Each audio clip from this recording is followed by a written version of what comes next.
Muy buenas Aquaconfidentes, hoy os traigo otro capítulo más y en este caso nos vamos a volver a ver las caras. Hacía mucho tiempo que no hablaba delante de la cámara, pero como estoy haciendo algunos vídeos muy interesantes, creo que va a ser bueno que volvamos a retomar el contacto visual.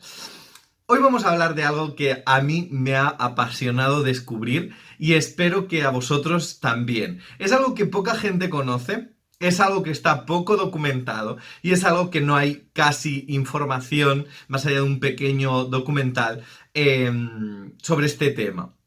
Es un tema que a mí me fascina, creo que tiene mucho que ver con mi pasado de haber estudiado historia del arte, de tener una base sólida historiográfica del mundo artístico.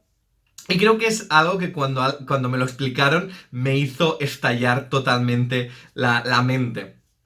Hoy vamos a hablar, como bien indica el vídeo, de los diatomistas. Y así dicho, es difícil que una persona sepa lo que es un diatomista. Lo que sí sabemos en el mundo de los acuarios es que son las diatomeas.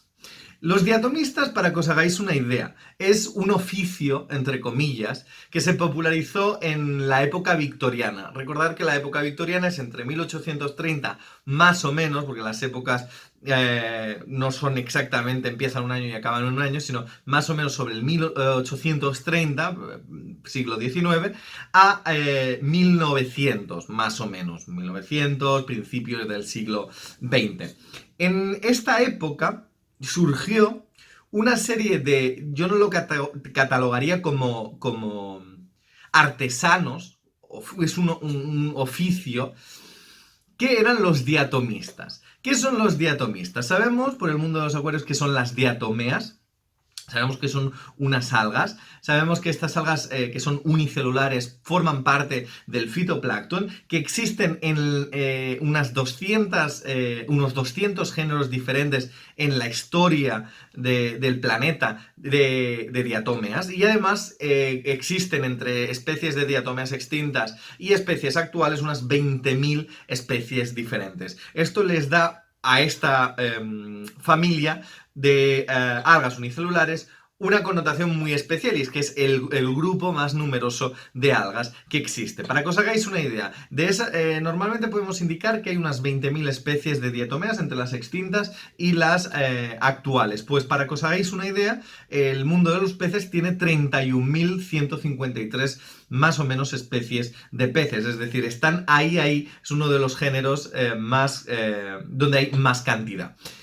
¿Qué son las diatomeas? Lo hemos dicho, pero lo que las caracteriza de las otras algas, o una de las formas distintivas, tampoco vamos a entrar mucho en detalle sobre las diatomeas, es el hecho de que tienen una capa dura, es decir, tienen una estructura que es más o menos sílice, que las está recubriendo, y esto son como unos cristales de sílice, y esto que se llama frústula, que tampoco es muy interesante conocerlo y no aporta nada, pero esto les da unas formas muy interesantes y unos brillos muy interesantes. Los diatomistas lo que hacían, para que os hagáis una idea, también las diatomeas a lo largo de la historia han tenido muchos usos diferentes. De hecho, hoy en día incluso se están estudiando a las diatomeas para curar enfermedades como el cáncer. Se utilizan, el polvo de diatomea se utiliza como fertilizante o incluso para matar insectos. Es decir, además la diatomea tiene como una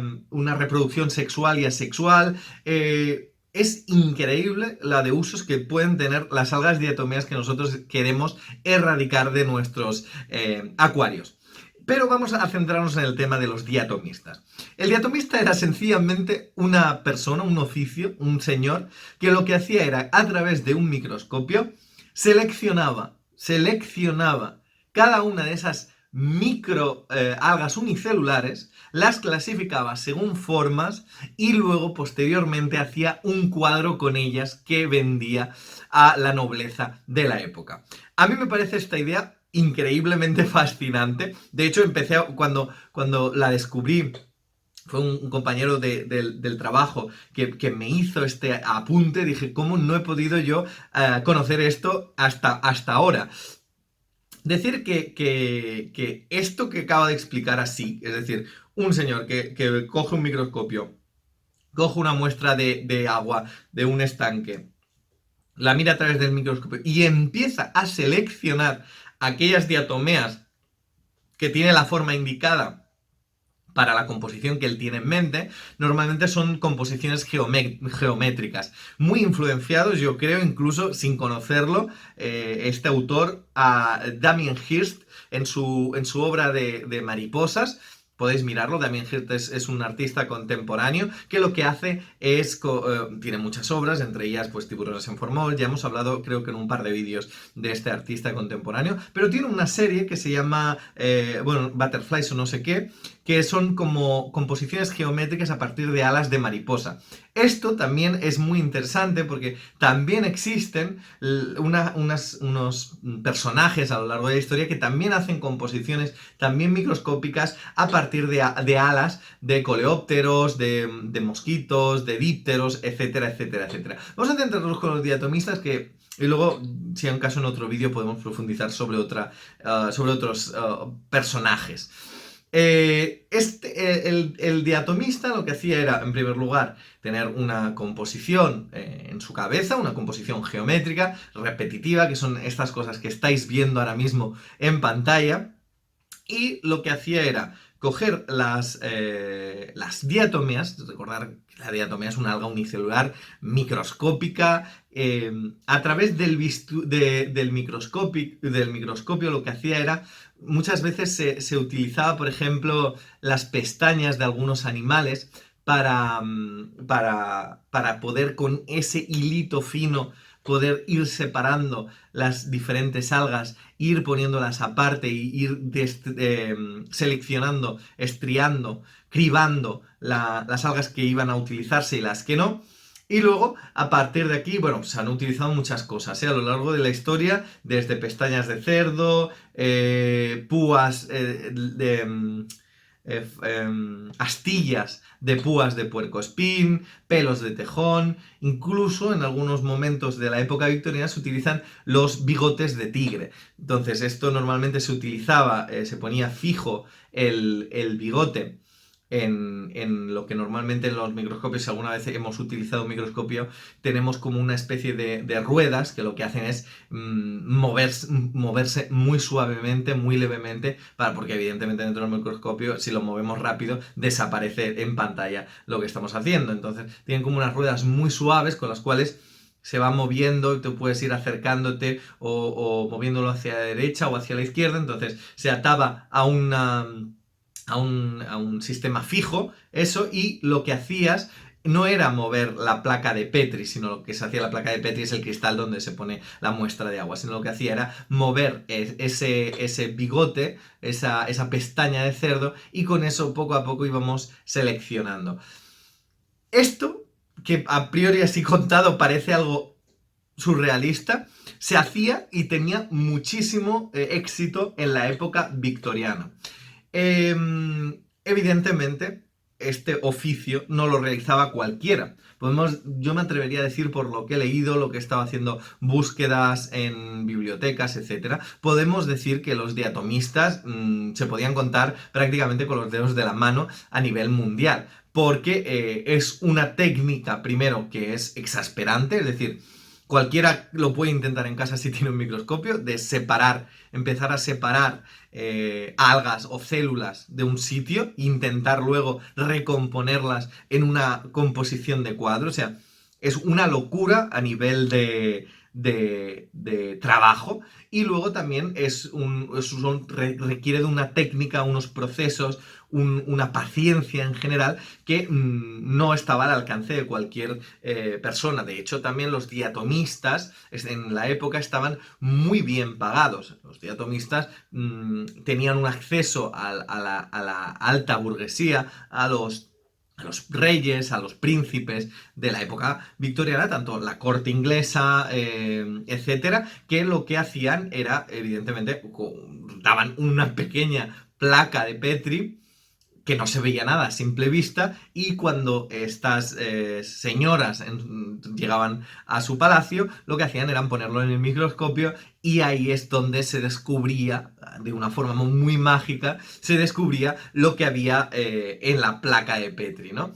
Decir también que no es, esto es hablado sencillamente, pero cuando uno profundiza en la técnica, en los procesos que se toman a lo largo de la historia para fijar, por ejemplo, las células, es decir, las algas, perdón, ya no solo es el tema, o sea, hay un proceso para poder realizar los cuadros, hay un proceso también incluso de lavado de las algas, porque muchas de ellas tienen impurezas, muchas de ellas no tienen imperfecciones, tienen motas de polvo, por lo tanto, lo que se hace es, en un primer momento, se seleccionan aquellas que vamos a utilizar para hacer la composición, luego esas algas hay que con mucho cuidado, hay que lavarlas, hay que esterilizarlas y en su etapa final muchas de ellas también lo que se hacían eran secarlas. Se secaban, muchas de ellas cogían el color blanquecino o se acentuaban mucho más las irregularidades de la forma y cuando estaban secas luego se utilizaban para hacer la composición. Supongo que en todo esto que estoy contando os podéis imaginar lo que es pues coger una célula, moverla de un sitio para otro, lavarla, coger ese sitio, luego volverla a poner, volverla a recolocar en la composición artística. O sea, es un trabajo de muchísimas, muchísimas horas. Es decir, para hacer un cuadro podían tirarse meses y depende de la cantidad de formas que utilizan en la composición, podemos tirarnos incluso de años. Es decir, es un trabajo que luego hay que fijarlo, en aquella época también se empieza a elaborar el tema de los pegamentos adecuados para los diatomistas. No sirve un pegamento rápido, no sirve un pegamento lento, no sirven pegamentos que luego hagan flotar el alga. Entonces es un trabajo también muy secreto, no hay mucha documentación sobre las técnicas de los diatomistas, porque una de las claves para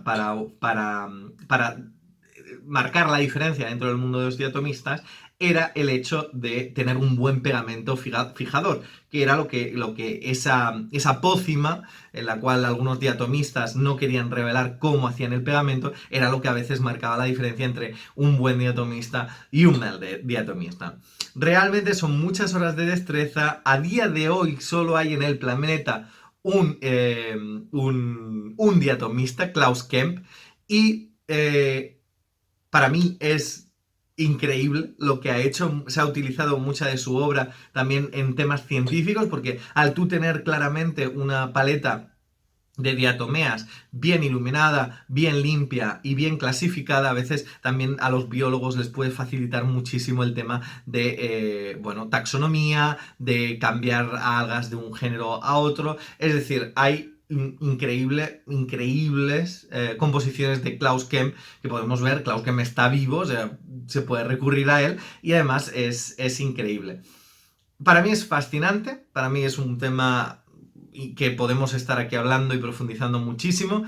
También es que si entramos a hablar de todos los productos que han ido seleccionando, como yo que sé, normalmente hay muchas de las diatomeas incluso se suelen hervir para dejarlas también relucientes y más suaves y más blandas para luego poder trabajar. Se suele hervir con ácido clorhídrico y luego se suele pasar en otro proceso con el ácido sulfúrico. En fin, este proceso lo que hace básicamente es eliminar la materia orgánica, dejarlas relucientes, dejar el sedimento blanquecino también en su... Realmente es un proceso maravilloso, es un proceso muy milimétrico, que tiene también paralelismos con el paisajismo, es decir, con la paciencia, el detalle, lo que yo siempre digo de que un acuario necesita muchas horas de composición en el paisajismo y necesita los detalles que al fin y al cabo son lo que marca la diferencia entre un buen aquascaping y un mal aquascaping. Decir que espero que os hayáis quedado también perplejos. Decir que a partir de ahora seguramente vuestra perspectiva cuando intentéis eliminar una diatomea, las algas diatomeas, tantos problemas nos han dado en el tema de los acuarios, las vamos a ver de otro punto de vista, como hay un mundo que las valora y que las tiene de una forma creativa o de una forma útil o de una forma para curarnos a nosotros mismos y en general espero que os haya gustado. Gracias a todos por vuestra paciencia. Ya sabéis que a veces me cuesta mucho encontrar tiempo para subir vídeos. Como siempre os digo, os deseo lo mejor. Aunque a veces no conteste comentarios, siempre leo todos los comentarios, intento contestar cuando puedo. Os deseo lo mejor, un saludo y hasta la próxima.